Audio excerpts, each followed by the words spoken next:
કૃષ્ણ, જય માતાજી, રાધે રાધે. કેમ છો બધા?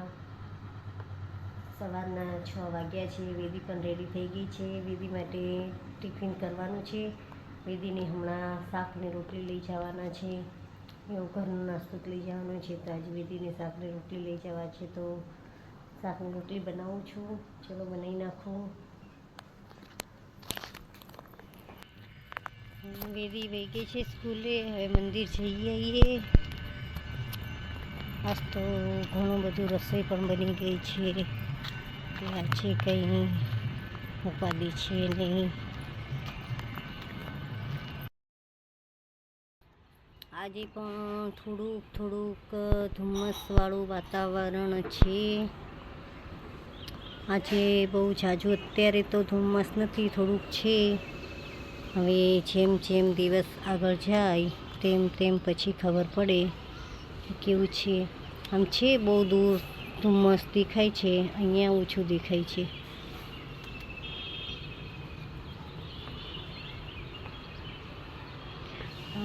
બિલ્ડિંગ પણ આજે જો થોડી ક્લિયરલી દેખાય છે. ધુમ્મસ હોય ત્યારે ક્લિયર નથી દેખાતી. આ બિલ્ડિંગ છે ને તે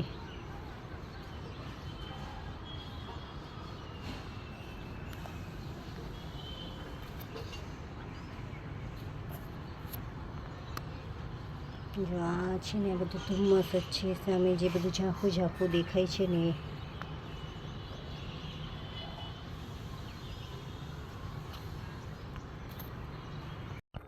આજે હું મારા ફ્રેન્ડ્સના ઘરે થોડું રેણિયા કટિંગ કરવા આવી છું. એને હેલ્પની જરૂર હતી એટલે તો જો રેણિયા કટિંગ કરું છું. મારી પણ હવે મને ફાવે છે રેણિયા કટિંગ. હું કાંઈ રેણિયા કટિંગ કરતી હતી, તો મને એણે કીધું ચલો ને હેલ્પ કરવા, તો હું હેલ્પ કરવા આવી છું.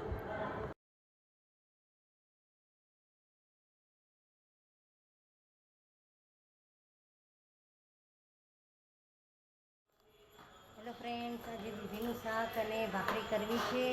અમારે આજુબાજુમાં જો સત્સંગી લોકો ઘણાય છે, તો આવી રીતે અમારે આ ચાલુ જ હોય, આવું જોરથી ટેપને એવું વગાડવાનું. જો લેસન કરવા બિહાડી છે ને.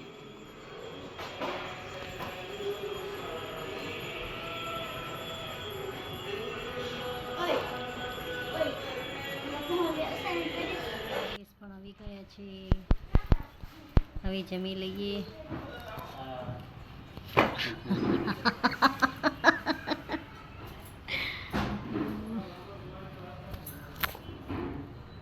બહાર જઈએ છીએ બેસવા. લિક્વિડ. જય સ્વામિનારાયણ, જય શ્રી કૃષ્ણ. બસ મારા મિની બ્લોગના આજે આટલું જ છે.